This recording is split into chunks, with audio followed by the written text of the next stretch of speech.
Daniel tituba à l'intérieur de sa maison à minuit. Le monde tournait autour de lui.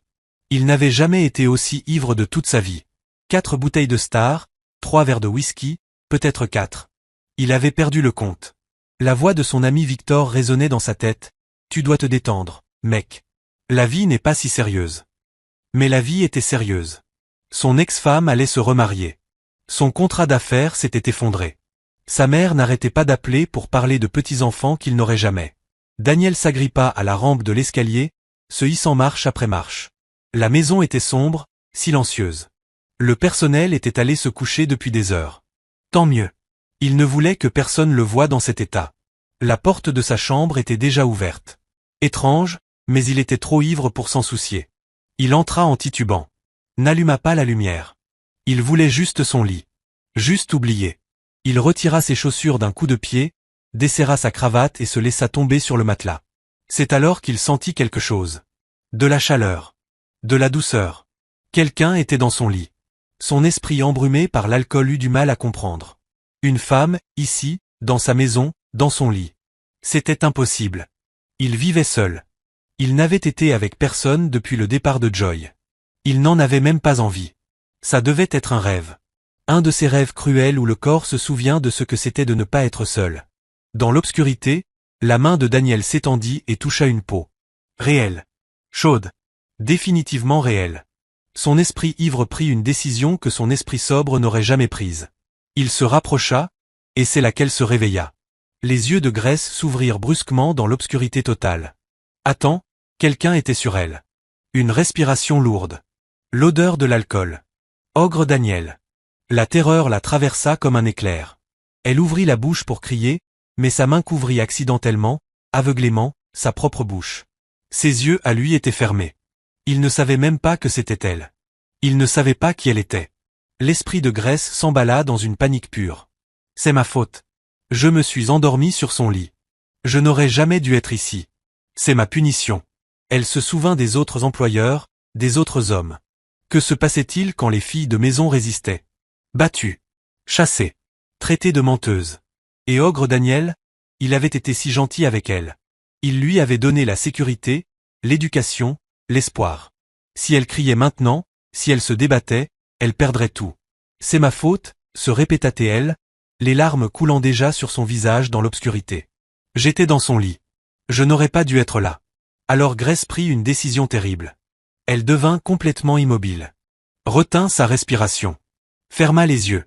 Et attendit que ça se termine. Le corps de Daniel bougeait contre le sien. Son esprit perdu dans l'alcool, la solitude et des années de célibat. Il n'avait aucune idée de qui elle était. Aucune idée qu'elle était terrorisée. Aucune idée qu'il était en train de détruire la seule personne de sa maison qui priait pour lui chaque nuit. Grace se mordit les lèvres si fort qu'elle sentit le goût du sang. Elle resta silencieuse. Immobile. Il y a 15 ans, Daniel Nozu avait 17 ans et était stupide. Pas le genre de stupidité liée au manque d'éducation. Non. Daniel fréquentait la meilleure école privée de Port Harcourt. Il portait des vêtements de créateur. Il parlait un anglais parfait. Sa stupidité était différente. C'était la stupidité du privilège. La stupidité d'un garçon qui n'avait jamais connu la faim, jamais connu la lutte, jamais su ce que cela signifiait d'être invisible. Son père, le chef Nuozu, possédait la moitié des entreprises de construction de l'État de Rivers. Leur maison à GRA était la plus grande de la rue. La chambre de Daniel était plus grande que la maison entière de la plupart des gens. Et cet après-midi-là, Daniel s'ennuyait. « Je prends la voiture », dit-il au garde de sécurité à l'entrée du domaine. Le garde, un homme d'âge moyen nommé Ikena, sembla nerveux. « Jeune maître, votre père a dit. »« Mon père n'est pas là », l'interrompit Daniel. « Et je ne demande pas la permission. Je te dis d'ouvrir le portail. » Les clés du tout nouveau Range Rover Sport de son père étaient dans sa poche. Il les avait volées plus tôt dans le bureau. Le moteur rugit. Daniel sourit. Il n'avait jamais conduit quelque chose d'aussi puissant. Sa propre voiture était bien. Oui, mais ça, c'était différent. C'était le pouvoir. C'était le statut. Il quitta GRA, laissant derrière lui les rues propres bordées d'arbres, les grandes villas aux murs élevés et aux caméras de sécurité. Il se dirigea vers les quartiers plus pauvres de Port Harcourt, ceux que sa mère lui disait toujours d'éviter, ceux où ces gens-là vivaient. Le soleil se couchait. Les rues étaient animées par les commerçants du soir fermant leurs boutiques. Des enfants jouaient au football dans la poussière. Des femmes portaient des paniers sur la tête. Daniel ne les voyait pas comme des êtres humains. Ils n'étaient que du décor, des obstacles, des choses sur son chemin. Il appuya plus fort sur l'accélérateur, savourant la puissance du moteur. Le Range Rover bondit en avant. Puis il vit la flaque. Elle était immense. La pluie du matin avait été forte et la route n'avait pas de drainage adéquat. L'eau s'était accumulée près d'un petit sanctuaire au bord de la route. Une femme passait à côté de la flaque. Une femme âgée, peut-être dans la soixantaine, portant un pagne délavé et serrant contre sa poitrine une petite boîte en bois. Elle s'appelait Mama Blessing. Elle revenait de la tombe de son mari. La boîte contenait ses objets personnels. Son alliance, une petite Bible, une photo de leur mariage datant de 40 ans. Elle avait nettoyé la tombe, lui parlant comme elle le faisait chaque semaine. Il lui manquait terriblement. En marchant le long de la route, elle priait doucement, demandant à Dieu la force de survivre sans l'homme qui avait été tout son monde. Elle ne vit pas le Range Rover arriver. Mais Daniel la vit. Et à cet instant, quelque chose de cruel traversa son esprit d'adolescent. Ce serait drôle, pensa-t-il, de l'éclabousser. Il dirigea la voiture droit vers la flaque et accéléra. L'eau jaillit comme un tsunami brun. Elle frappa Mama Blessing avec la force d'un coup physique. Elle trébucha, tomba lourdement dans la boue. La boîte en bois vola de ses mains et s'écrasa au sol. L'alliance de son mari roula dans le caniveau. Sa Bible tomba dans l'eau sale. La photographie, la seule qu'elle avait de leur jour de mariage, fut trempée, l'image déjà en train de se brouiller. Mama Blessing resta assise dans la boue, trempée, sous le choc, essayant de rassembler les morceaux éparpillés de son cœur. Daniel ralentit juste assez pour regarder dans le rétroviseur. Il la vit se relever péniblement, la vit ramasser les objets détruits, et il éclata de rire. Il ria vraiment. Puis il repartit. Derrière lui, Mama Blessing se leva enfin. L'eau dégoulinait de ses vêtements. La boue striait son visage. Les objets précieux de son mari étaient détruits. Mais ce n'était pas l'eau qui l'avait brisé. Ce n'était pas la chute. Ce n'était même pas la perte des objets. C'était le rire. Ce rire cruel, insouciant, d'un garçon qui la voyait comme rien. Comme moins qu'un être humain. Comme quelque chose à moquer pour se divertir. Elle avait passé toute sa vie à être gentille, humble, respectueuse envers tous, riche ou pauvre. Elle avait élevé 3 enfants qui étaient tous morts jeunes. Elle avait soigné son mari atteint d'un cancer jusqu'à ce qu'il meure dans ses bras. Elle partageait son maigre argent avec les mendiants, même quand elle n'avait presque rien pour elle-même. Et ce garçon privilégié et sans cœur venait de détruire l'une des seules choses précieuses qui lui restaient. Pour s'amuser. Mama Blessing leva les yeux vers le ciel qui s'assombrissait. Sa voix était calme, mais chargée de puissance. Dieu de mon mari, murmura-t-elle. Dieu de la veuve et de l'orphelin. Tu vois ce qu'on m'a fait. Autour d'elle, quelques personnes s'étaient arrêtées pour regarder. Certaines semblaient compatissantes. Personne ne l'aida à ramasser les objets. Mama Blessing ferma les yeux. Ce garçon qui conduisait cette voiture, continua-t-elle, la voix plus forte. Il n'a montré aucun respect pour les pauvres. Il a piétiné la dignité d'une veuve. Il a ri de la souffrance. Qu'il connaisse lui aussi la souffrance.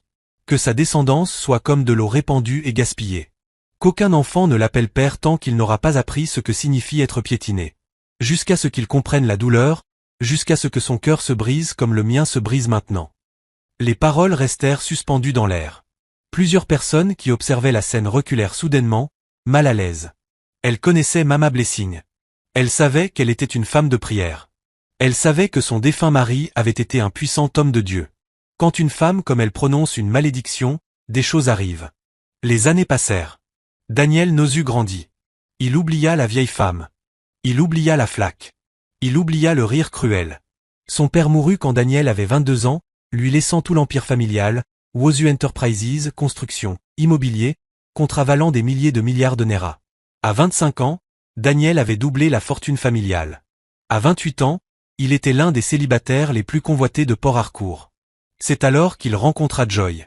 Elle était belle, instruite, issue d'une bonne famille, tout ce qu'un homme comme Daniel était censé vouloir. Ils sortirent ensemble pendant 1 an, puis se marièrent lors d'une cérémonie qui coûta plus que ce que la plupart des gens gagneraient dans toute une vie.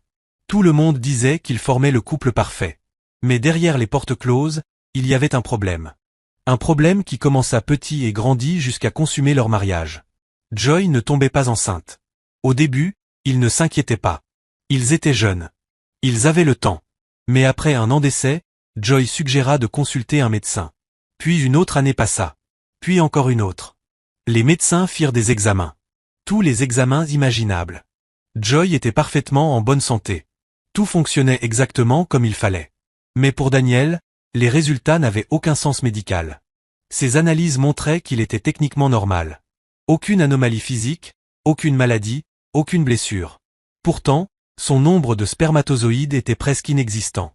Les médecins étaient déconcertés. Monsieur Nozu, sur la base de ces résultats, la probabilité que vous ayez un enfant naturellement est pratiquement nulle. Nous ne pouvons pas expliquer pourquoi. Tout le reste semble normal, mais je suis désolé. Daniel était assis dans ce cabinet médical en ressentant quelque chose qu'il n'avait jamais ressenti auparavant. L'impuissance. Il essaya tout. Des guérisseurs traditionnels qui lui faisaient boire des décoctions amères. Des pasteurs qui priaient pendant des heures, l'oignon d'huile. Des spécialistes à Lagos, à Abuja. Il se rendit même dans une clinique de fertilité à Londres. Rien ne changea. Et Joy? Joy commença à changer aussi. Sa famille se mit à poser des questions, à laisser entendre des choses, à parler de malédictions ancestrales et de problèmes spirituels. Sa mère cessa d'être aimable avec Daniel. Son père suggéra délicatement que Joy devrait peut-être envisager ces options. La pression augmenta.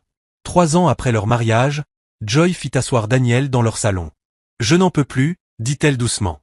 Daniel sentit son cœur se fissurer. « On peut adopter. On peut. »« Je ne veux pas adopter », l'interrompit Joy. « Je veux mes propres enfants. Je veux être enceinte. Je veux allaiter. Je veux ce que je pensais avoir en t'épousant. Joy, s'il te plaît.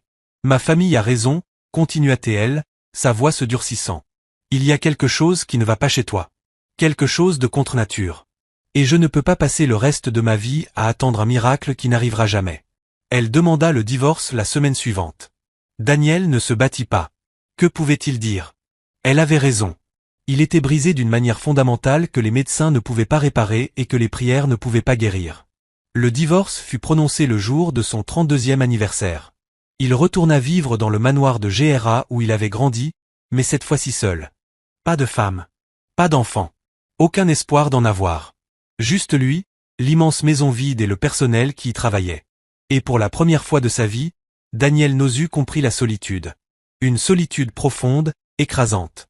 Pendant que Daniel vivait dans son manoir, noyé dans la richesse et la misère, une jeune femme nommée Grace Okoro luttait pour survivre. Grace avait 24 ans, et elle se battait depuis toujours. À 12 ans, ses parents moururent dans un incendie qui ravagea leur petite maison en bois dans un village près de Port Harcourt. Grace échappa de justesse aux flammes, courant dehors en chemise de nuit tandis que le feu dévorait tout ce qu'elle avait connu. Le rire de sa mère. Les prières de son père. Les jouets de son petit frère. Tout partit en cendres. Son oncle l'accueillit. Mais sa femme lui en voulut pour chaque repas que Grace mangeait, pour chaque espace qu'elle occupait. « Tu crois qu'on est une œuvre de charité ?» Sifflait sa tante, forçant Grace à laver des vêtements jusqu'à ce que ses mains saignent, à cuisiner des repas qu'elle n'avait pas le droit de manger, à dormir sur une natte dans le couloir.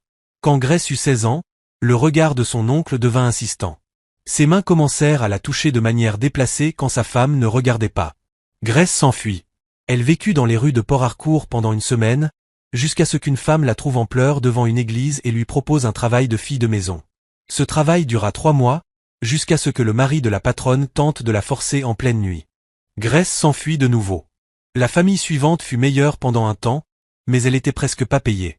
Et quand le collier coûteux de la patronne disparut, elle accusa Grace de l'avoir volé. Grace n'avait rien pris. Mais qui croit une pauvre fille de maison plutôt qu'une riche madame? Elle fut chassée sans même recevoir son maigre salaire.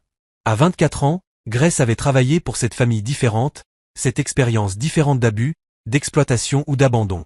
Elle avait perdu le compte des nuits passées dans les gares routières, sous des ponts, dans des bâtiments abandonnés. Le compte des repas sautés. Le compte des fois où elle avait prié Dieu de la laisser mourir parce que la douleur était trop grande. Mais elle n'avait jamais perdu la foi. Chaque matin, peu importe l'endroit où elle se réveillait, Grace priait.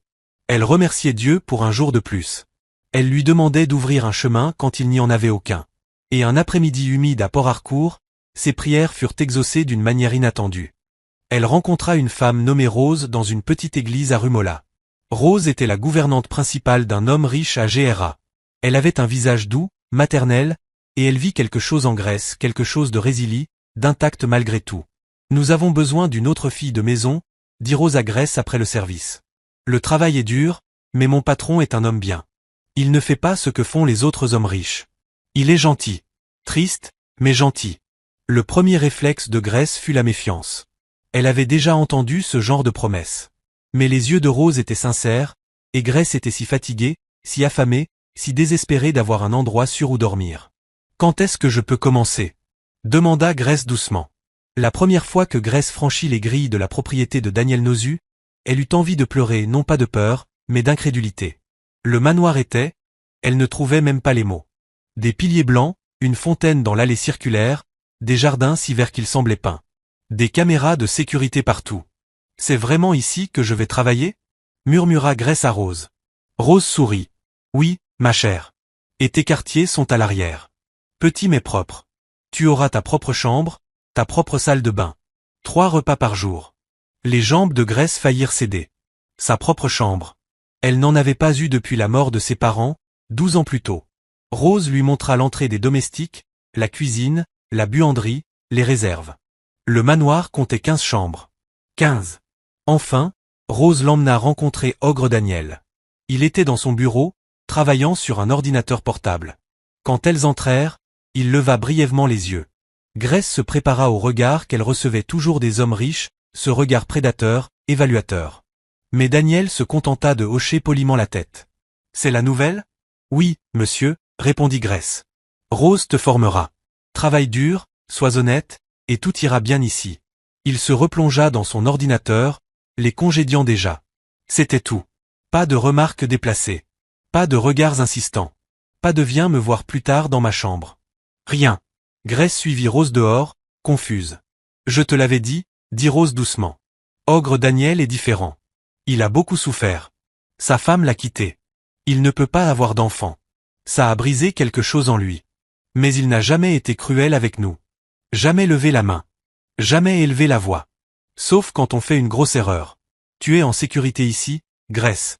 Je te le promets. Cette nuit-là, dans sa petite chambre propre, Grace s'allongea sur un vrai lit au drap propre et pleura non pas de tristesse, mais de soulagement, d'espoir. Pour la première fois depuis 12 ans, elle se sentait en sécurité. Grace travailla plus dur qu'elle ne l'avait jamais fait de sa vie. Elle arrivait tôt, repartait tard, accomplissait chaque tâche à la perfection. Elle avait terriblement peur de perdre ce travail, cette sécurité, ce minuscule morceau de paix. Les semaines devinrent des mois, et elle commença à se détendre. Parce que Rose disait la vérité. Daniel Nozu était différent. Il remarqua quand Grace était malade et la conduisit lui-même chez le médecin de famille au lieu de simplement lui donner de l'argent pour une pharmacie. Quand il vit ses pantoufles usées, une paire neuve apparut dans sa chambre le lendemain. Lorsqu'il apprit qu'elle n'avait jamais terminé le lycée, il lui demanda pourquoi. « Je n'avais pas l'argent pour les frais, monsieur », admit Grace à voix basse. La semaine suivante, Rose l'appela dans le bureau. « Ogre t'a inscrite à des cours du soir pour adultes », dit Rose en souriant largement. « Il a payé toute l'année. Tu vas terminer tes études secondaires. » Grace resta sans voix. Elle fixa Rose, puis les documents d'inscription posés sur le bureau. « Pourquoi ferait-il ça ?» murmura-t-elle enfin. Le sourire de Rose devint triste. Parce que c'est un homme bon qui souffre énormément. Aider les autres, c'est sa façon d'oublier sa propre douleur pendant un moment. Grace commença à suivre les cours du soir 3 fois par semaine. Elle travaillait toute la journée, puis prenait un bus pour l'école, étudiait jusqu'à 21h et rentrait épuisée. Mais elle adorait ça. Pour la première fois depuis la mort de ses parents, Grace avait l'impression d'avoir un avenir, d'être plus qu'une simple victime, plus qu'une survivante. Elle devenait quelqu'un. Et chaque soir, après ses prières pour elle-même, Grace ajoutait une prière spéciale.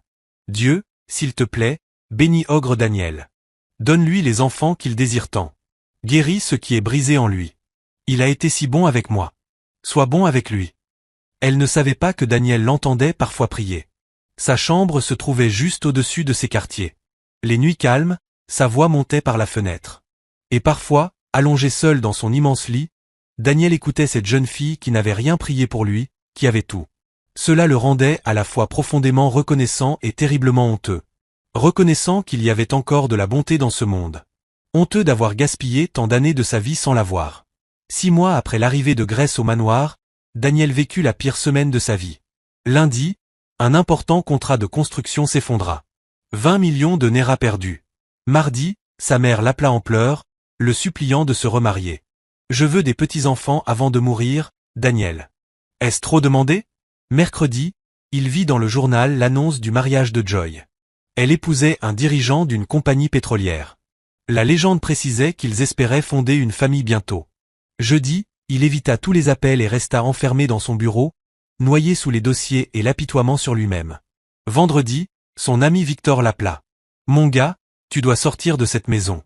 Viens chez moi. On va juste parler, se poser. Tu ne peux pas continuer à te cacher. » Daniel faillit refuser, mais le silence du manoir l'étouffait. « D'accord, accepta-t-il. Je passerai ce soir. » Chez Victor, l'ambiance était bruyante et joyeuse. La musique jouait. D'autres amis étaient là. De la bonne nourriture. De l'alcool. Daniel buvait rarement. Peut-être un verre de vin lors des dîners d'affaires. Mais ce soir-là, stressé et blessé, il accepta la bouteille de bière Star que Victor lui tendait. « Détends-toi, mon frère, » dit Victor en lui tapant dans le dos. « La vie n'est pas si sérieuse. Ton ex se remarie. Et alors? Tu trouveras quelqu'un de mieux. Tu ne peux pas avoir d'enfant naturellement? Adopte. Il y a toujours une solution. » Facile à dire. Victor avait 3 enfants. Daniel termina la première bière. Puis une deuxième. Puis Victor sortit du whisky. « Juste un petit, » insista-t-il. « Ça t'aidera à bien dormir ce soir. » Un verre devint 2. 2 devinrent 3. À 23 heures, Daniel était ivre. Vraiment ivre. La tête qui tournait. Les mots qui se mélangeaient. « Je devrais rentrer, » marmonna-t-il. « Tu es sûr de pouvoir conduire? » demanda Victor, inquiet. « Ça va. Ça va. » Ça n'allait pas. Mais il était têtu, blessé, et il voulait son propre lit. Il conduisit lentement, prudemment, concentré sur la route. Il franchit les grilles, se gara de travers et tituba jusqu'à la porte d'entrée. La maison était sombre. Le personnel était dans ses quartiers depuis des heures. Daniel n'alluma pas la lumière. Il connaissait cette maison par cœur. Il pouvait s'y déplacer dans l'obscurité totale. Il monta les escaliers en s'agrippant fermement à la rampe, atteignit la porte de sa chambre, l'ouvrit, se laissa tomber sur le lit. Et c'est là que son corps entra en contact avec quelque chose de doux. Quelqu'un. Grace travaillait depuis 5 heures du matin ce jour-là. Une autre fille de maison avait appelé pour dire qu'elle était malade, et Grace avait assumé ses tâches en plus des siennes. À minuit, elle était épuisée. Épuisée jusqu'aux os. Elle avait gardé la chambre principale de Daniel pour la fin. La plus grande, la plus exigeante. Elle était montée avec son matériel de nettoyage, luttant pour garder les yeux ouverts. La chambre sentait la Cologne de Daniel. Le lit était immense, assez grand pour 5 personnes. Grace retira les draps, en mit des propres, tapota les oreillers. Puis elle fit une erreur. Elle s'assit juste 5 minutes, se dit-elle, juste pour se reposer avant de retourner dans ses quartiers. Le lit était si doux, si confortable. Elle ferma simplement les yeux un instant. Elle s'endormit en quelques secondes. Un sommeil profond, celui qui vient après des mois de travail acharné et un sentiment réel de sécurité. Elle n'entendit pas Daniel rentrer. N'entendit pas ses pas titubants dans l'escalier. N'entendit pas la porte s'ouvrir. La première chose qu'elle sentit fut le poids. Un poids soudain sur elle. Ses yeux s'ouvrirent brusquement. L'obscurité. Le corps d'un homme qui la pressait. L'odeur de l'alcool. La terreur la traversa comme une décharge électrique. Elle ouvrit la bouche pour crier, mais la main de Daniel, par accident, ivre, couvrit la sienne. Ses yeux à lui étaient fermés. Il ne savait même pas qu'elle était là. Son corps bougeait instinctivement, répondant à des années de célibat, de solitude, à l'alcool qui faisait tomber toutes ses inhibitions. L'esprit de Grace s'emballa. « C'est ma faute, » pensa-t-elle. « Je me suis endormie sur le lit d'ogre. Je n'aurais jamais dû être ici. C'est la punition de mon imprudence. » Elle se souvint des autres employeurs, des autres hommes. De ce qui arrivait quand elle se débattait. Chassée, battue, traitée de menteuse. Et Ogre Daniel avait été si bon avec elle. Il lui avait donné la sécurité, l'éducation, l'espoir. Si elle se battait maintenant, elle perdrait tout. Alors Grace prit une décision terrible. Elle resta immobile. Elle laissa faire. Elle se mordit la lèvre pour ne pas crier et se dit que c'était sa punition. Sa faute. Sa croix à porter. Cela dura peut-être 5 minutes. Daniel termina, roula sur le côté et s'endormit immédiatement, profondément, en ronflant bruyamment. Grace resta figée dans l'obscurité. Des larmes coulaient silencieusement sur son visage. Son corps tremblait, mais elle ne bougea pas jusqu'à être absolument certaine que Daniel était profondément inconscient. Puis, avec une lenteur douloureuse, elle glissa hors du lit, attrapa son matériel de nettoyage, dévala les escaliers, traversa les couloirs jusqu'à ses quartiers. Elle verrouilla la porte, s'y adossa, et enfin, se laissa sangloter. De grands sanglots déchirants lui arrachèrent la poitrine. Toute la sécurité qu'elle avait ressentie avait disparu. Tout l'espoir était brisé. Elle avait été stupide de croire que les choses pouvaient être différentes. Stupide de penser qu'elle pouvait avoir la paix. C'est ce qui arrive aux filles comme moi, pensa-t-elle. Nous souffrons. C'est tout. Nous survivons et nous souffrons, et rien ne change jamais. Grace ne dormit pas cette nuit-là. Elle rassembla ses rares affaires dans un vieux sac, Ghana Must Go. Elle compta ses petites économies. Pas grand-chose, mais assez pour le transport et peut-être une semaine dans une auberge bon marché pendant qu'elle chercherait du travail. Elle ne pouvait pas rester ici. Pas après ça. Même si c'était sa faute. Même si elle avait fait l'erreur de s'endormir sur son lit. À l'aube, Grace écrivit un mot. Sa main tremblait en formant les mots. Monsieur, je suis désolé. Je n'aurais pas dû dormir sur votre lit. Veuillez me pardonner. Je pars pour ne pas causer plus de problèmes. Merci pour tout. Grace. Elle laissa le mot sur le plan de travail de la cuisine, là où Rose le trouverait. Puis elle quitta le domaine du manoir au moment où le premier agent de sécurité changeait de service. Il lui fit un signe de tête en voyant son sac, pensant qu'elle partait pour une course matinale. Grace appela un taxi et disparut dans les rues qui s'éveillaient de Port Harcourt. Daniel se réveilla avec la pire gueule de bois de sa vie. Sa tête martelait, sa bouche avait un goût de mort. Tout son corps le faisait souffrir. Il gémit en se retournant dans le lit. Pourquoi était-il encore entièrement habillé? Les souvenirs de la nuit précédente revinrent par fragments. La maison de Victor. L'alcool. Trop d'alcool. Le trajet jusqu'à la maison. Et puis autre chose. Un rêve. Il avait rêvé qu'il n'était pas seul dans son lit. Qu'il y avait quelqu'un de doux et de chaud près de lui. Que son corps. Daniel se redressa trop vite et le regretta aussitôt quand la pièce se mit à tourner. Ce n'était qu'un rêve, se dit-il. Une hallucination d'ivrogne. Il n'avait été avec personne depuis Joy. Il n'en avait même pas envie. Mais ce rêve avait semblé si réel. Il secoua la tête pour se ressaisir et regarda l'heure. 10 heures. Il avait dormi tard. Daniel prit une douche, se changea et descendit. Rose était dans la cuisine, le visage inquiet. « Bonjour, monsieur », dit-elle doucement. « Bonjour, Rose. Désolé d'avoir dormi si tard. Nuit difficile. »« Monsieur, Grace est partie. » Daniel cligna des yeux. « Parti? Comment ça, parti ?» Rose lui tendit le mot. Daniel le lut une fois, 2 fois, 3 fois. « Je n'aurais pas dû dormir dans votre lit. » La pièce sembla vaciller. Ce rêve, ce n'était pas un rêve. Elle était là, murmura Daniel. Hier soir. Dans ma chambre, dans mon lit. Monsieur, j'étais ivre, Rose. Je suis rentré ivre. Je n'ai pas allumé la lumière. Je me suis juste laissé tomber sur le lit et j'ai cru être seul. Mais elle devait être là. L'horreur totale de ce qui s'était passé s'abattit sur lui. Oh mon Dieu, dit Daniel d'une voix brisée. Oh mon Dieu, qu'est-ce que j'ai fait? Les yeux de Rose s'écarquillèrent en comprenant. Il faut la retrouver, dit Daniel avec urgence. Il faut la retrouver et je dois m'excuser. Je dois lui expliquer. Rose, je ne savais pas. Je te jure que je ne savais pas qu'elle était là. Je ne lui ferai jamais de mal volontairement. Je vais appeler son téléphone, dit Rose. Mais le téléphone de Grace tomba directement sur la messagerie. Daniel essaya aussi. Rien. Il envoya Rose vérifier la chambre de Grace. Vide, toutes ses affaires avaient disparu. Daniel passa le reste de la journée à la chercher. Il se rendit à l'église où Rose l'avait rencontrée. Personne ne l'avait vue. Il demanda aux autres employés s'ils connaissaient ses amis, sa famille. Personne ne savait rien. Grace avait été un fantôme avant de venir travailler pour lui, et maintenant elle était redevenue un fantôme. Les jours devinrent des semaines, et la culpabilité de Daniel grandit. Il l'avait blessée. La seule personne de sa maison qui priait pour lui chaque nuit. La seule qui avait été sincèrement gentille sans rien attendre en retour. Et il l'avait violée. Ivre ou non, volontaire ou non, il l'avait blessée si profondément qu'elle avait fui. Daniel ne dormait plus bien. Il restait éveillé dans ce même lit, se souvenant de son mot, imaginant sa peur, se haïssant. Grace survécut 3 semaines avec ses maigres économies. Elle trouva une minuscule chambre à louer à Rumokuro, un quartier très peuplé loin du GRA. 15 000 Nera par mois. À peine une chambre, plutôt un couloir avec un matelas. Elle chercha du travail, mais sans référence de son dernier employeur, sans document, avec le traumatisme visible dans ses yeux qui mettait les gens mal à l'aise, personne ne voulait l'embaucher. Elle fit des petits boulots, laver les vêtements des voisins, faire des courses au marché pour quelques centaines de Naira. Mais ce n'était pas suffisant.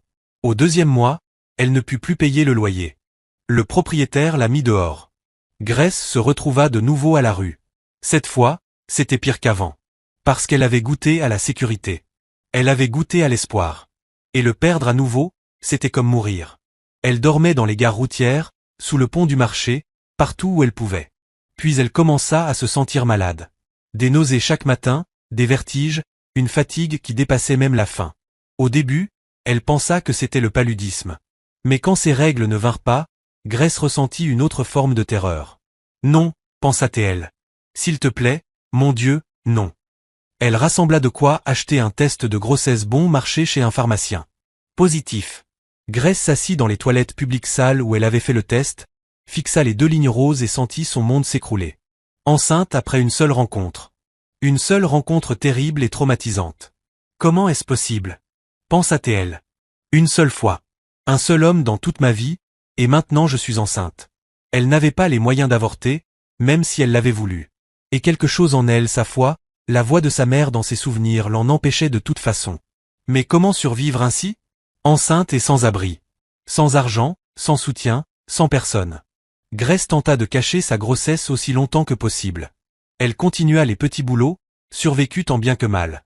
Mais à 4 mois, son ventre se voyait et elle était malade. Très malade. Les gens cessèrent de lui donner du travail. Qui veut d'une fille enceinte et sans domicile? À 6 mois, Grace n'était plus que peau et os, sauf son ventre gonflé. Un après-midi, elle s'évanouit au marché de Mile 3, s'effondrant entre les étals de légumes. Une femme âgée, parfaite inconnue, appela à l'aide. Quelqu'un emmena Grace dans une clinique publique gratuite. Le médecin qui l'examina fut horrifié. Vous êtes sévèrement mal nourrie, dit-elle sans détour. Vous êtes anémique, et vous portez des jumeaux. Des jumeaux? Murmura Grace. Oui, 2 bébés. Et d'après ce que je vois, ils sont tous les 2 en détresse. Vous avez besoin de soins immédiats, sinon vous mourrez tous les 3. L'assistante sociale de la clinique vint lui parler. Y a-t-il quelqu'un que nous pouvons appeler? De la famille? Le père? Grace secoua la tête, les larmes coulant. Je n'ai personne. Et le père des bébés? Grace pensa à Daniel, à sa gentillesse avant cette nuit, à son manoir, à sa richesse. Mais aussi à sa honte, à son mot, au fait qu'elle était partie sans explication. Je ne peux pas, murmura-t-elle. Tu préfères mourir plutôt que de le contacter, dit l'assistante sociale d'une voix douce mais ferme. Écoute-moi. Je vois des filles comme toi tous les jours. Enceintes, seules, souffrant à cause de la fierté, de la peur ou de la honte. Mais ces bébés dans ton ventre, eux, n'ont rien demandé. Ils méritent une chance. Les mains de Grace se posèrent sur son ventre. 2 bébés. 2 vies qui n'avaient pas demandé à être conçues dans le traumatisme. 2 âmes qui méritaient mieux que de mourir parce que leur mère avait trop honte de demander de l'aide. Réfléchis-y, dit l'assistante sociale. Nous pouvons te donner un lit ici pour quelques jours, te nourrir. Mais après, tu devras prendre une décision. Cette nuit-là, allongée sur un lit de clinique avec un ventre plein de jumeaux, Grace pria. Mon Dieu, que dois-je faire? J'ai tellement honte, j'ai tellement peur. Mais ces bébés sont innocents. Aide-moi. Et dans ses rêves, elle vit le visage de sa mère, entendit sa voix. Avale ta fierté, ma fille. Tes bébés ont besoin de leur père. Grace emprunta de l'argent pour le transport à la gentille inconnue du marché. À 7 mois de grossesse, énorme de jumeaux, faible et malade, elle fit le voyage de retour vers le GRA, vers le manoir. Elle se tint devant les grilles, une main sur son ventre gonflé, l'autre serrant son sac usé.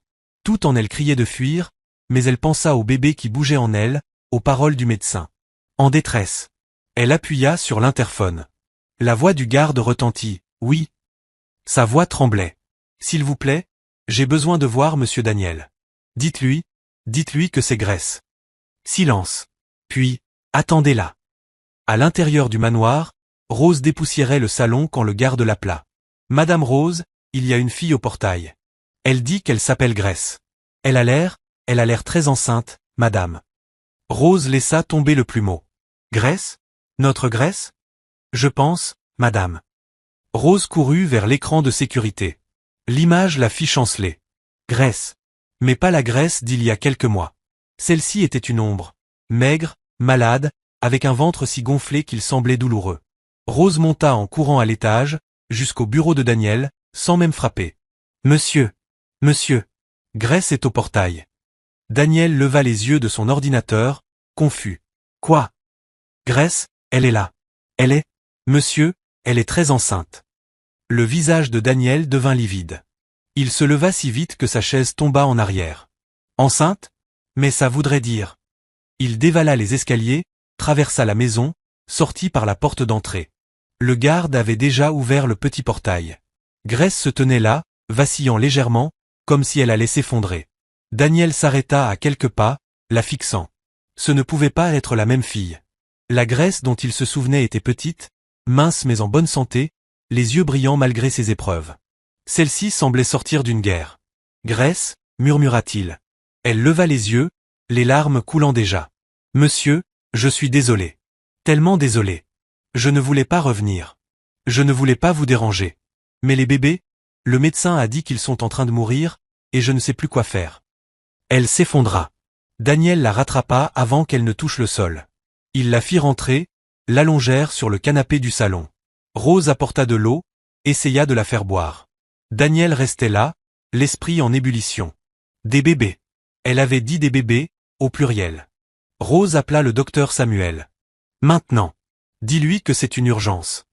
Pendant qu'ils attendaient, Grace reprit connaissance. Elle essaya de se redresser, mais Rose la repoussa doucement. Repose-toi, ma chérie. Le médecin arrive. Les yeux de Grace cherchèrent Daniel. Monsieur, je dois vous dire. Je dois vous expliquer. Grace, tu n'es pas obligée.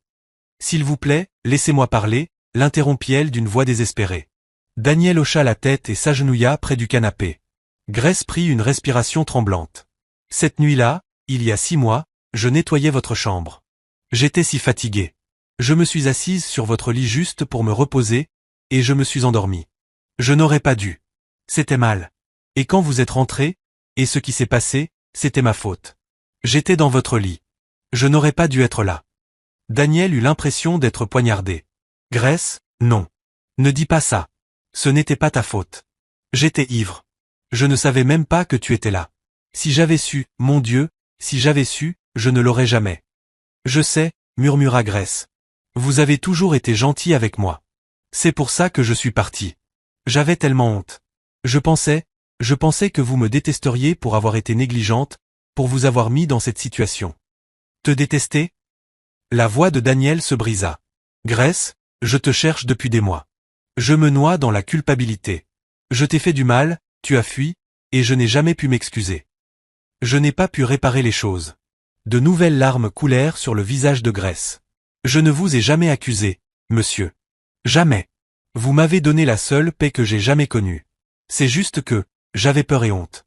Daniel tendit la main, hésita, puis prit doucement la sienne. Tu es revenu, dit-il à voix basse. Tu aurais pu disparaître pour toujours, mais tu es revenu. Pourquoi? L'autre main de Grace se posa sur son ventre gonflé. Les bébés, murmura-t-elle. Je porte des jumeaux, monsieur. Et les médecins disent qu'ils sont de vous. Je n'ai été avec personne d'autre. Une seule fois, avec vous. Et je sais que ça paraît impossible à cause de votre état. Mais je le jure sur ma vie, sur les tombes de mes parents, sur tout ce que je suis. Ces bébés sont les vôtres. La pièce devint silencieuse. Daniel fixa son ventre. Des jumeaux. Les siens. Mais c'était médicalement impossible. Des années d'examen, de spécialistes, tous disant la même chose. Vous ne pouvez pas avoir d'enfant. Et tu es sûr? Demanda-t-il, la voix à peine audible. Oui, monsieur. Et tu es? À 7 mois maintenant. Oui, monsieur. 7 mois. Ce qui signifiait qu'elle était tombée enceinte cette nuit-là. La nuit où il était ivre. La nuit qu'il avait cru être son pire cauchemar. La nuit qui avait apparemment produit un miracle. Le docteur Samuel arriva 20 minutes plus tard. Il examina Grace directement dans le salon, avec l'aide de Rose. Puis il prit Daniel à part. Monsieur Nozu, cette jeune femme est dans un état grave. Malnutrition sévère, anémie, déshydratation. Les 2 bébés sont en détresse. Nous devons l'emmener à l'hôpital immédiatement. Elle a besoin de perfusion, d'une alimentation adaptée, d'une surveillance constante. Faites-le, dit Daniel. Tout ce dont elle a besoin, quel qu'en soit le coût. Il y a autre chose, dit doucement le docteur Samuel. Elle affirme que les bébés sont de vous. Je sais. C'est impossible. Mon dossier médical. Je sais, répéta Daniel. Mais elle dit qu'elle n'a été avec personne d'autre, et je la crois. Alors nous devrions faire un test de paternité prénatale, juste pour confirmer. Faites-le. Grace passa une semaine à l'hôpital. Perfusion, repas complet, repos. Les bébés se stabilisèrent. Grace prit un peu de poids, la couleur revint sur son visage. Daniel lui rendait visite tous les jours. Au début, leur conversation était maladroite, hésitante, puis peu à peu, ils commencèrent à vraiment parler. Grace lui raconta ses mois dans la rue, sa peur, sa honte, ses prières désespérées. Daniel lui parla de sa culpabilité, de sa recherche, de ses années de solitude. Un après-midi, assis près de son lit d'hôpital, Daniel posa la question qui le hantait. « Grace, pourquoi es-tu revenue ? Vraiment. Tu aurais pu avoir les bébés sans que je ne sache jamais rien. Tu aurais pu me chasser quand tu es arrivé au portail. Tu aurais pu. Pourquoi ? » Grace resta silencieuse longtemps. « Parce qu'il mérite un père, dit-elle enfin. J'ai grandi sans parents. Je sais ce que ça fait. Et vous, vous êtes un homme bien, monsieur. Vous avez fait une erreur en étant ivre. Mais pendant des mois avant ça, vous m'avez traité comme si j'avais de la valeur, comme si j'étais humaine. Vous m'avez donné de l'espoir. Je ne pouvais pas laisser vos enfants grandir sans vous connaître. » Daniel détourna le regard pour qu'elle ne voie pas ses larmes. Les résultats du test de paternité arrivèrent 3 jours plus tard. Le docteur Samuel appela Daniel dans son bureau, l'air stupéfait. « Les résultats sont concluants. Vous êtes le père biologique des 2 jumeaux. Certitude de 99,9%. Daniel s'effondra sur la chaise. « Mais comment ? Vous me dites depuis des années que je suis stérile. Je n'ai pas d'explication, monsieur Nozu. Médicalement, cela ne devrait pas être possible. Votre taux de spermatozoïdes était pratiquement nul. Et pourtant, d'une manière ou d'une autre, c'est arrivé. » Daniel pensa à cette nuit, 15 ans plus tôt.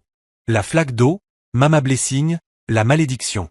Qu'aucun enfant ne t'appelle père tant que tu n'auras pas appris ce que signifie souffrir comme les faibles souffrent. Pendant 15 ans, il avait vécu avec cette malédiction.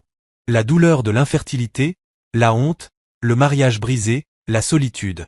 Il avait appris lentement à être bon, à voir les gens, à aider les pauvres et les vulnérables. Et Grace avait plus souffert que quiconque qui l'ait jamais connue. Orpheline, abusée, sans abri, oubliée par la société, exactement le genre de personne que Mama Blessing avait voulu qu'il voie. « Docteur Samuel, dit lentement Daniel, croyez-vous aux malédictions ? » Le médecin cligna des yeux. « Quoi ? J'ai quelque chose à vous raconter. Une histoire d'il y a 15 ans. » Et Daniel lui raconta tout. Daniel ramena Grace à la maison après l'hôpital, pas dans les logements du personnel, mais dans une chambre d'amis de la maison principale. Rose prit soin d'elle, veillant à ce qu'elle mange bien, se repose correctement et ait tout ce dont elle avait besoin. Mais Daniel ne pouvait pas rester en paix. La malédiction, Mama Blessing, tout s'imbriquait. Il devait la retrouver, s'excuser comme il se doit, savoir si ce miracle était réel ou s'il lui serait retiré. Il alla voir le pasteur James, son conseiller spirituel à Winner's Chapel, et lui raconta toute l'histoire. Le pasteur écouta attentivement, puis hocha lentement la tête. « Mon fils, les réalités spirituelles existent, les malédictions existent, mais les bénédictions aussi. Et il semble que ta vie soit à un carrefour. Tu dois chercher le pardon de cette femme de manière humble et sincère, et tu dois le faire avant la naissance de ces bébés. Comment la trouver ? Cela fait 15 ans. Retourne là où tout s'est passé. Demande, cherche. Dieu te guidera si ton cœur est vraiment repentant. » Daniel commença alors sa quête. Il retourna dans le quartier où il avait éclaboussé Mama Blessing des années auparavant. Le quartier avait changé, nouveau bâtiment, autre commerce. Il se gara et demanda. « Excusez-moi, connaissez-vous une vieille femme appelée Mama Blessing ? Elle vivait ici il y a environ 15 ans. » La plupart des gens secouaient la tête. Mais un vieil homme vendant des cigarettes sur une table en bois le fixa longuement. « Mama Bless, la veuve ? Ah oui, je m'en souviens. Son mari était pasteur.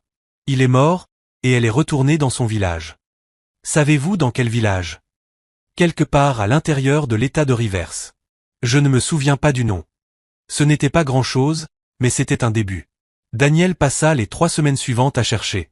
Il conduisit de village en village, interrogea des églises, montra une vieille photo trouvée dans les archives des journaux de la route où l'incident avait eu lieu, espérant que quelqu'un se souvienne. Finalement, dans un petit village appelé Allo, quelqu'un reconnut la description. « Mama Bless ? Oui, elle vit ici maintenant. Par là-bas, la petite maison avec le portail bleu. » Le cœur de Daniel battait à tout rompre. Il trouva la maison. Modeste, d'un seul étage, la peinture bleue écaillée. Il frappa. Une vieille femme ouvrit la porte. Elle était plus petite qu'il ne se souvenait, plus frêle, les cheveux entièrement blancs, mais ses yeux étaient les mêmes, vifs, perçants. Elle le regarda et esquissa un léger sourire. Le garçon du Range Rover, dit-elle. Tu es venu. Daniel tomba à genoux sur le pas de la porte. Maman, je vous en supplie, pardonnez-moi. Mama Blessing ne dit rien. Elle resta là à le regarder. Il y a 15 ans, j'étais un jeune homme stupide, continua Daniel, la voix brisée. Je vous ai éclaboussé d'eau. J'ai détruit les affaires de votre mari.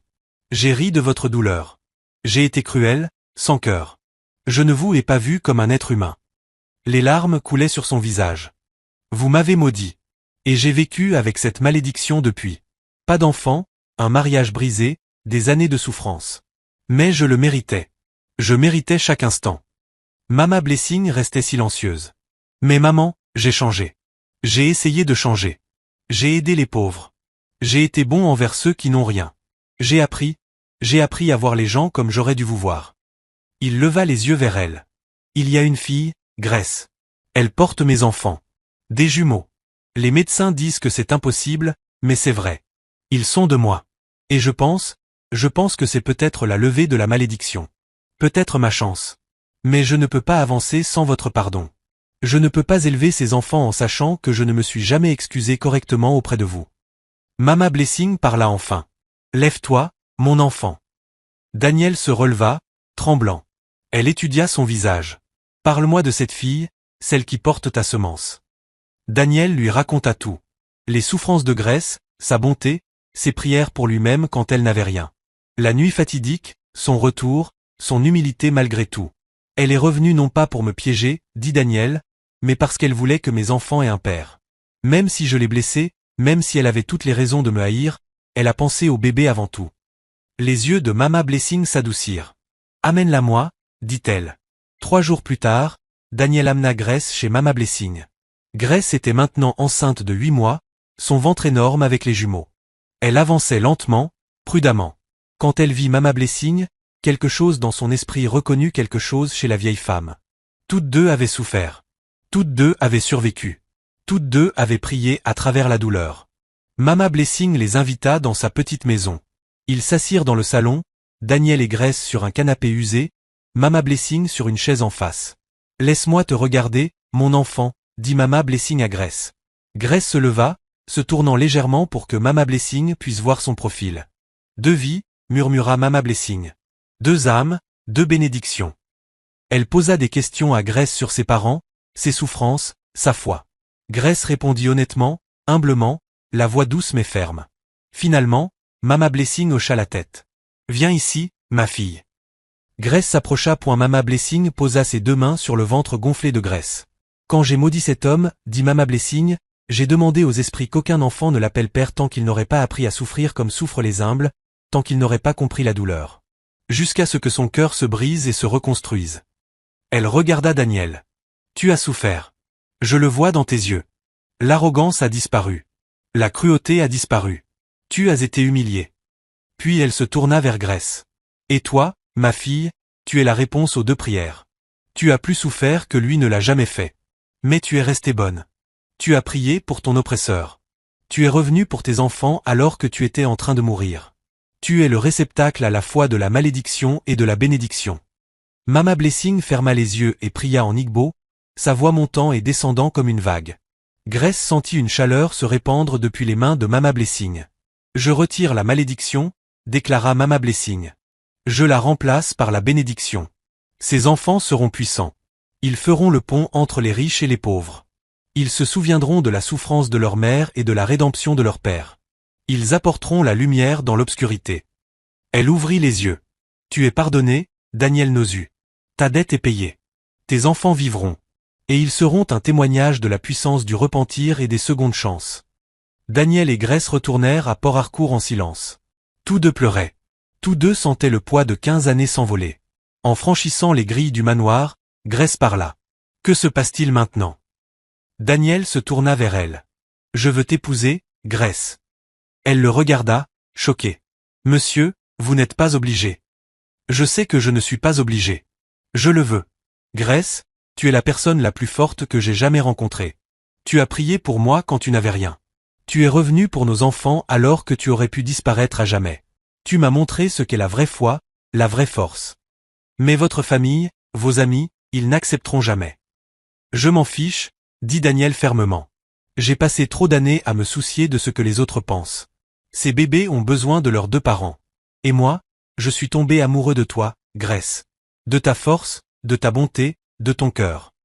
Les larmes de Grace coulèrent plus vite. Je ne suis qu'une domestique. Non, dit Daniel doucement. Tu vas être ma femme, si tu veux bien de moi.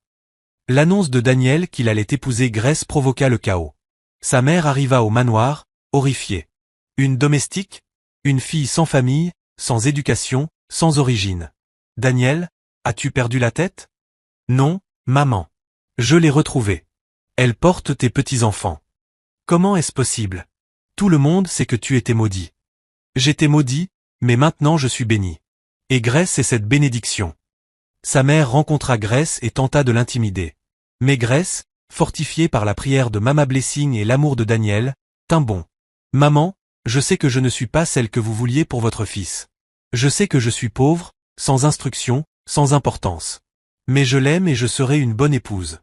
Je l'honorerai. Je vous honorerai. S'il vous plaît, donnez-moi une chance. Quelque chose dans l'humilité de Grace toucha la mère de Daniel. Elle partit encore contrariée, mais moins hostile. Joy, l'ex-femme de Daniel, apprit la nouvelle et arriva furieuse. Tu m'as dit que tu étais stérile. J'ai gaspillé 3 ans de ma vie. Et maintenant tu as des jumeaux avec une domestique? Daniel lui répondit calmement. Joy, tu m'as quitté quand j'avais le plus besoin de toi. Tu as choisi ton orgueil plutôt que notre mariage. Grace, elle, est revenue même quand elle était en train de mourir. Voilà la différence. Les amis appelèrent, choqués. La société murmura. Mais Daniel s'en moquait. Il réinscrivit Grace au cours pour adultes et s'assura qu'elle termine ses études secondaires. Il lui apprit les bases de son entreprise, l'impliqua dans les décisions. Il ne la traita pas comme une domestique qu'il était obligé d'épouser, mais comme une partenaire qu'il avait choisie. Peu à peu, Grace s'épanouit. La jeune fille apeurée et traumatisée devint une femme confiante. Grace entra en travail à 38 semaines. Tôt le matin, les os se rompirent soudainement. Ils se précipitèrent à l'hôpital. Le travail fut long et difficile, les grossesses gémellaires le sont toujours. Daniel tint la main de Grace à chaque contraction. « Je suis là », disait-il. « Je ne partirai nulle part. » Après 8 heures, le premier bébé naquit. Un garçon. Parfait, en bonne santé, criant fort. « Il est magnifique », murmura Daniel, les larmes aux yeux. 10 minutes plus tard, le second bébé, une fille tout aussi parfaite, tout aussi en bonne santé. Le médecin plaça les 2 bébés dans les bras de Grace. Elle les regarda, épuisée mais rayonnante. « Nos miracles », murmura-t-elle. Daniel embrassa son front. « Comment allons-nous les appeler ?» Grace sourit. « Choisis toi-même. Notre fils s'appellera Shukua, Dieu est grand, car seul Dieu pouvait rendre cela possible. Et notre fille Shuku, la bénédiction de Dieu, car elle l'est. » Le premier anniversaire des jumeaux fut célébré par une grande fête au manoir Nozu. Mais ce ne fut pas l'événement élitiste que beaucoup attendaient. Daniel et Grace invitèrent tout le monde, les riches de GRA, mais aussi les pauvres de Rumokuro, les enfants des rues parmi lesquels Grace avait vécu, les femmes du marché qui l'avaient aidée lorsqu'elle s'était effondrée, l'assistante sociale de la clinique qui l'avait poussée à contacter Daniel. Riches et pauvres célébrèrent ensemble. Grace, désormais instruite et sûre d'elle, dirigeait une fondation pour les femmes et les enfants sans abri, graissait sa veine. Elle offrait refuge, nourriture, éducation et formation professionnelle, parce qu'elle se souvenait, elle n'oublierait jamais ce que c'était que de dormir sous un pont. Les affaires de Daniel prospérèrent, mais il changea sa manière de les gérer. Il payait des salaires justes, fournissait des logements aux employés, finançait des projets communautaires. Parce qu'il se souvenait lui aussi. Il se souvenait de Mama Blessing dans la boue. Il se souvenait que les gens ne sont pas invisibles. Ils emmenèrent les jumeaux rendre visite à Mama Blessing lorsque Shukua et Shuku avaient 6 mois. La vieille femme prit chaque bébé dans ses bras, les bénissant, les yeux remplis de joie. « Tu vois, dit-elle à Daniel, ta malédiction est devenue ta plus grande bénédiction. Tu devais être brisé avant de pouvoir être entier. »« Merci, maman, » dit Daniel en s'agenouillant devant elle. « Merci de m'avoir assez aimé pour me maudire. » Mama Blessing sourit. « Je ne t'ai pas maudit par haine, mon enfant. Je t'ai maudit par espoir. L'espoir que le garçon qui riait de la souffrance devienne un homme qui la combatte. 3 jours plus tard, Mama Blessing s'éteignit paisiblement dans son sommeil. Daniel et Grace la pleurèrent comme un membre de leur famille. Ils l'enterrèrent aux côtés de son défunt mari. Lors des funérailles, Daniel prit la parole. « Cette femme a sauvé mon âme. Elle a vu un garçon cruel et elle l'a assez aimé pour lui faire mal. Elle m'a maudit afin que je sois blessé. Et tout ce que j'ai de bon aujourd'hui, ma femme, mes enfants, mon but existe parce qu'elle a tenu à me faire voir la vérité. » Chukua et Chuku ont maintenant 10 ans. Ils fréquentent les meilleures écoles de Port Harcourt. Et chaque week-end, ils font du bénévolat à Gressey-Savennes, servant des repas aux enfants sans abri. Un samedi après-midi, Chuku pose une question à son père. « Papa, pourquoi Mama Blessing t'a-t-elle maudit ?» Ils sont assis dans le bureau de Daniel. Les jumeaux apprennent l'histoire de leur famille. Daniel prend une profonde inspiration. « Parce que j'ai été cruel avec elle. Je l'ai éclaboussée d'eau sale et j'ai ri quand elle est tombée. Je ne l'ai pas vue comme un être humain, seulement comme un obstacle. » C'était très mal, papa, dit Chukua très sérieusement. Oui, mon cœur. C'était très mal, mais elle m'a pardonné. Oui, ajoute Chuku, après que tu as appris ta leçon, après que tu es devenu une meilleure personne. Grace entre dans le bureau. Entendant la conversation, elle s'assoit avec sa famille. Mama Blessing a appris quelque chose d'important à votre père, dit-elle doucement. Elle lui a appris que chaque personne a de la valeur. Riche ou pauvre, puissant ou faible, chacun mérite respect et dignité. C'est pour ça qu'on aide à la fondation ? Demande Chukua. Oui, répond Daniel, parce que vous devez vous souvenir d'où vous venez. Votre mère a été sans abri. Elle a souffert. Elle était invisible pour beaucoup de gens. Mais elle n'a jamais cessé d'être bonne. Elle n'a jamais cessé d'avoir la foi. Et c'est la plus grande force qui existe. Les jumeaux restent silencieux, pensifs. Nous avons de la chance, dit enfin Chukua. Pourquoi, mon fils ? Demande Grace. Parce que Mama Blessing a aimé papa assez fort pour le maudire. Et parce que toi, maman, tu as aimé papa assez fort pour revenir. Et parce que maintenant nous sommes là, nous sommes tes miracles. Daniel et Grace échangèrent un regard, leurs enfants avaient compris. Ces enfants, nés d'une malédiction et d'une bénédiction, de la souffrance et de la rédemption, grandiront en connaissant à la fois le privilège et l'empathie. Ils feront le pont entre deux mondes, exactement comme Mama Blessing l'avait prophétisé. Regarde, je veux te poser une question. As-tu déjà jugé quelqu'un sur son apparence, son statut ou sa pauvreté ? As-tu déjà ri de la souffrance de quelqu'un ? As-tu déjà été si privilégié que tu as oublié que les autres sont aussi des êtres humains ? Daniel l'a fait, et cela lui a coûté 15 ans de sa vie. Mais voici la beauté de cette histoire. Les malédictions peuvent devenir des bénédictions. La souffrance peut mener à la force. Les erreurs peuvent être rachetées. Et parfois, la personne que tu as le plus blessée devient celle qui te sauve. Grace aurait pu disparaître pour toujours. Elle en avait parfaitement le droit. Mais elle a choisi de revenir pour ses enfants, pour leur avenir. Et ce choix a tout changé. Alors je vais te laisser avec ceci. Chaque personne que tu rencontres mène un combat dont tu ignores tout. Sois bienveillant. Sois humble. Vois vraiment les gens, regarde-les réellement. Parce que tu ne sais jamais quand la domestique que tu ignores, la personne sans abri que tu dépasses, la personne invisible que tu éclabousses d'eau, est peut-être celle qui porte ton miracle. Si cette histoire a touché ton cœur, clique sur « J'aime » et laisse un commentaire pour dire quelle est la plus grande leçon que tu as tirée de l'histoire de Daniel et Grace. Continuons la discussion, car des histoires comme celle-ci changent des vies. Que Dieu te bénisse. Et souviens-toi, ton passé ne définit pas ton avenir. Ce sont tes choix qui le font.